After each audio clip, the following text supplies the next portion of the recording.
here, looking through the window. Wonder how do I feel? Creatures lie here, looking through the window. Wonder how do I feel? Creatures lie here, looking through the window. Hey guys, AJ here, and today I thought I'd talk about a game I saw on Kickstarter called the Epidemic. I think I said that right. I'm sure someone will correct me. It's in and I quote, a large open world survival sandbox where you'll be fighting for survival against the infected and fellow survivors. Once I talk about the game, I'm going to talk over some of the key features of the game. I've shown some of the screenshots that were posted on the Kickstarter page. So one of the first things that brought my attention to the game was the whole survival aspect, having to loot areas for supplies, and I'm a great fan of survival games, having played others like Daisy and 7 Days to Die. I'm going to read most of the key features and tell you what I think about them. So, scavenging shops, houses, farms for food and supplies. I think this is a key element to any survival game, and having many different places for players to search for loot or supplies is always required to stop the person playing from getting bored of the game. Another one is hunt wild animals for loot. Get together with friends and build yourself a village out in the mountains where it's safe, for now, they quote. I personally think that hunting is a thing that has not yet been mastered in any survival game, although in Daisy they've done a quite good job of it, but I think it could be a lot better. So I kind of hope they add as much realism as possible into such thing, along with the base building, such villages building. In a survival game has yet to be mastered, although there's an Epoch mod for Daisy that's done quite well, and Rust as well, they've done quite well, but I think it can be a lot better.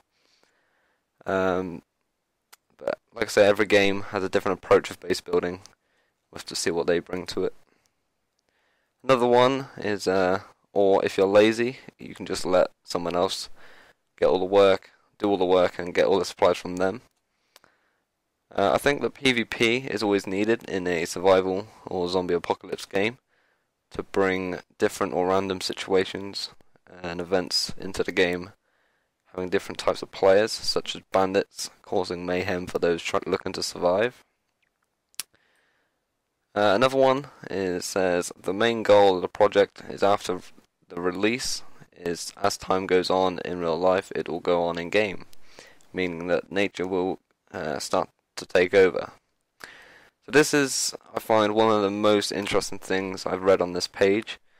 I've never really seen anything like this happen in other games, but I think it will work really well to keep a real-time environment in a game.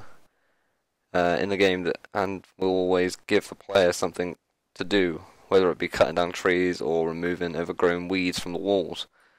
So I think it'll be very interesting to see what happens there. Another thing is fuel will become obsolete.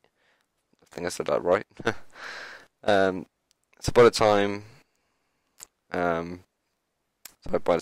by them posting this, I'm assuming there'll be vehicles in the game, and eventually, within the real-time environment, fuel would either run out or be unusable and not findable. I think that'd be quite interesting. Again, vehicles I think can be quite a big thing into any survival game, depending on the size of the map, of course. You'll need to build yourself a farm and grow crops to survive. Again, this will add another survival aspect to the game, having to manage food and drink, making sure you don't starve to death or die of thirst, encouraging players to loot and scavenge for supplies. So going back to the screenshots on the Kickstarter page, I think there are going to be some amazing graphics introduced, allowing them to create some amazing environments for the player to explore and survive in. So looking at the first screenshot, I'm thinking this is an abandoned farm that you could use the farmhouse to survive in, and maybe use the old farm to grow your own crops. So I can imagine the kind of events that would get caused in that area. Maybe people wanted to take over that farm so they can have it for themselves. Moving on to the second one, the screenshot again, you can see some farm locations, maybe the ability to store cattle in the barns, maybe even breed the cattle to keep an infinite supply of food, of course, having to defend them from the hordes of infected, or zombies, whatever you want to call them. In the third image, you can see a close-up of one of the barns, giving you access to the roof. So maybe if your barn gets overrun, you can go onto the roof and get an advantage from them. In the next one, you can see the graphics of the game, also one of the open world environments that you can explore whilst playing the game. Moving on to the next one, in this image you can see the background, what looks like the buildings of a town or city, again giving some awesome environments to explore for the player. Towns are always one of the biggest things because that's where you get all the supplies from. So in the final image, it shows the up close of some of the city or town streets. Again, showing off some tall buildings that again you may find loot in.